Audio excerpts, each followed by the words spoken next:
MLC కవితకు చిత్తశుద్ధి ఉంటే కేసీఆర్తో మాట్లాడి పార్టీ ప్రెసిడెంట్ పదవి బీసీకి ఇవ్వాలన్నారు మెదక్ ఎంపీ రఘునందన్ రావు. సిద్దిపేట జిల్లా గజ్వేల్లో పర్యటించారు.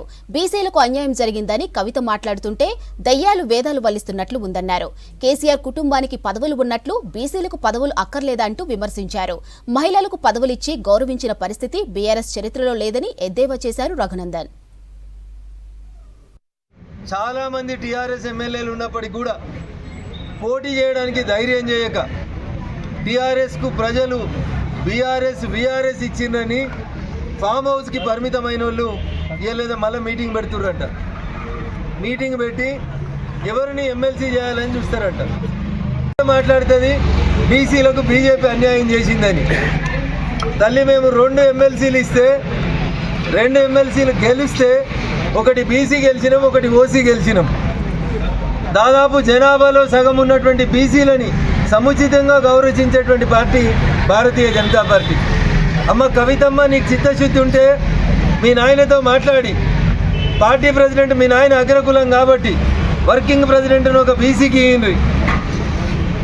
శాసనసభలో పార్టీ ప్రతిపక్ష నాయకుడు ఒక బీసీకి ఇయ్యండి. శాసన మండలిలో ఒక ప్రతిపక్ష నాయకుడు అవకాశం ఉంది, ఇంకొక బీసీకి ఇయ్యండి. చేసేటప్పుడేమో చెయ్యరు, ఇచ్చేటప్పుడేమో ఇయ్యరు. ఇచ్చిన ఈ 4 ఇయ్యరు బీసీలకు మీరు మంత్రి పదవులు. నడిమిట్లోనే ఈటల రాజేందర్ అనేటువంటి ఒక బీసీ తెలంగాణలో పెద్ద సామాజిక వర్గం అని చెప్పిన సామాజిక వర్గానికి మంత్రి పదవి వీకేసింది టీఆర్ఎస్ పార్టీ. ఇవాళ కవితమ్మ వచ్చి బీసీలకు అన్యాయం చేస్తున్నారని మాట్లాడితే దయ్యాలు వేదాలు వాళ్ళు ఇచ్చినట్లున్నాయి. కవిత గారు ఇంకొకటి కాదు, నీకు పదవి కావాలి, మీ బావకు పదవి కావాలి, మీ అన్నకు పదవి కావాలి, మీ నాయనకు పదవి కావాలి. మరి ఇక బీసీలకు పదవి ఎప్పుడు ఇస్తారు కవితమ్మ అనేది ఒక్కసారి ఇలా ఫామ్ హౌస్ చర్చలో నువ్వు మాట్లాడు. మీ నాయనతోటి చెప్పు, అర్జెంటుగా వర్కింగ్ ప్రెసిడెంట్ పదవిని ఒక బీసీకి ఇవ్వని చెప్పు. శాసనసభలో బీసీకి ఇవ్వకపోతే మహిళకి ఇయ్యండి. మేము మొన్న ఢిల్లీ ముఖ్యమంత్రి మాకు అవకాశం వస్తే ఒక మహిళకి ఇచ్చినాం. రేపు మహిళా దినోత్సవం వస్తుంది, మహిళల్ని గౌరవించమని చెప్పు మీ నాయనని. మొదటి 5 సంవత్సరాలు ఒక్క మహిళకు కూడా మంత్రి పదవి ఇవ్వకుండా ఉన్న ఒకే ఒక క్యాబినెట్ ఈ దేశంలో ఏంటంటే అది చంద్రశేఖరరావు గారి క్యాబినెట్.